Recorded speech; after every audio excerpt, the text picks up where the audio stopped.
The Best Documentary Short went to a movie about the war in Syria. It's about a group of volunteers known as the White Helmets who saved thousands of civilians, often dying themselves in the process. The film's director, Orlando von Schiedeldile, had this to say. Sadly, Raed Al Saleh, the head of the White Helmets, is not able to join us tonight. We have a very short statement from him that we'd like to share with you. We are so grateful that this film has highlighted our work to the world. Our organisation is guided by a verse from the Quran. To save one life is to save all of humanity. We have saved more than 82,000 Syrian lives. Now, as you heard, Raed Al Saleh was set to travel to LA for the ceremony, but after a series of airstrikes in Idlib, he decided to return to work instead. And Khaled Khatib, one of the Syrian cinematographers of the film, was barred from entering the US because of problems with his documents. He joins me now on studio. Khaled, thank you so much for joining us on Showcase. Thank you too. First of all, congrats on your win. How does it feel? Thank you. Thanks to God, I am very happy for the success of this film in the Oscar, and this expresses for us that the work that we have worked and our project is going to be more bigger on the international arena. So tell me more about actually making the documentary. In the beginning, when we started making the documentary, Netflix and the director Netlando were interested in making that documentary, and we met with them in 2015 in Istanbul, and we talked with them about how we make such a project.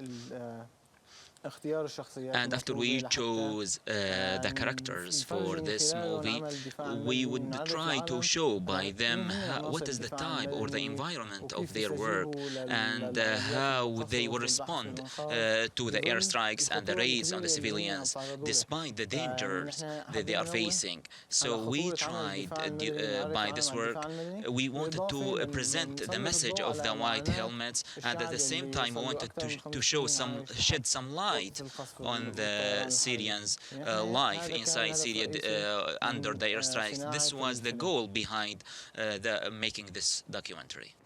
Now, Syria is featured in the news day after day after day. Are you hoping that placing the story on a platform like Netflix will reach a wider audience that may have switched off from the news? We hope that after winning the Oscar, we hope that the documentary will affect the people who watched it, whether they are in politics, whether they are decision makers. By this movie, we hope that we can stop the bleed of or the suffering of the Syrian people. We are not hoping to get awards or Oscars. We tried by this documentary to shed a light on the suffering of the Syrian people. So this was the main cause or the main purpose of this documentary, to show the whole world what is the suffering of the Syrian people and how the Syrian civil defense are doing in order to save the lives of the Syrian. So anybody who is watching the movie would make pressure and would press on the people in the decision-making circles in order to end the crisis of Syria. We consider the biggest crisis in Syria is the continuous airstrikes, the continuous bombardment without any stopping, and things are getting worse and worse. So we hope that by this documentary we would reach a quicker solution for the crisis, and people will consolidate with the Syrian crisis, whether they are civil defense volunteers or they are normal civilians, in order to stop the suffering of these people inside Syria.